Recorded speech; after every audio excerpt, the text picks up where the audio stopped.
रवि किशन के सामने गोरखपुर सीट पर समाजवादी पार्टी ने जो कैंडिडेट खड़ा किया है उसके सामने अपनी साख बचाने की चुनौती है।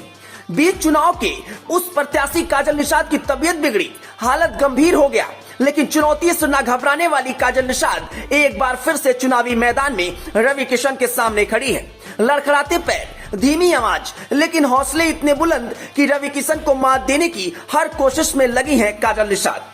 2.5 दशक से अधिक समय से समाजवादी पार्टी गोरखपुर सदर लोकसभा सीट के लिए निषाद प्रत्याशियों पर ही दांव लगाती आ रही है, मगर जीत का स्वाद एक बार ही चखने को मिला, वह भी उपचुनाव में।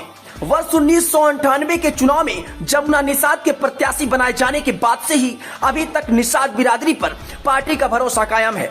लगातार 3 चुनाव में हार की हैट्रिक लगा चुकी काजल निषाद के सामने इस बार अपना साख बचाने का चुनौती है। हालांकि हाल ही में रवि किशन के ऊपर एक महिला ने आरोप लगाया, वो उनके साथ बहुत पहले शादी किए थे और उन शादी से उनकी एक बेटी भी है, लेकिन अब रवि किशन उस शादी को इनकार कर रहे हैं। महिला कोर्ट में डीएनए जांच को लेकर याचिका दाखिल की, कोर्ट ने खारिज कर दिया। समाजवादी पार्टी और कांग्रेस का गठबंधन है और इसलिए ये सीट इस बार कांटेदार टक्कर की ओर बढ़ चुकी है।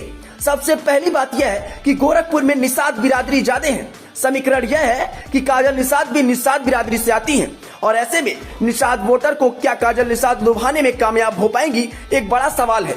और अगर इस सवाल की गुत्थी काजल निषाद सुलझाने में कामयाब होती हैं, तो गोरखपुर सदर सीट पर इस बार भाजपा के लिए चुनौती बन सकती है।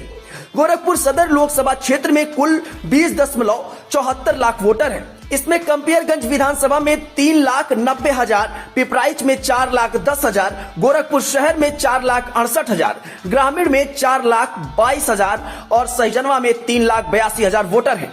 पार्टी का मानना है कि इसमें एक बड़ी आबादी निषाद बिरादरी की है, विशेषकर ग्रामीण पिपराइच कंपियरगंज में।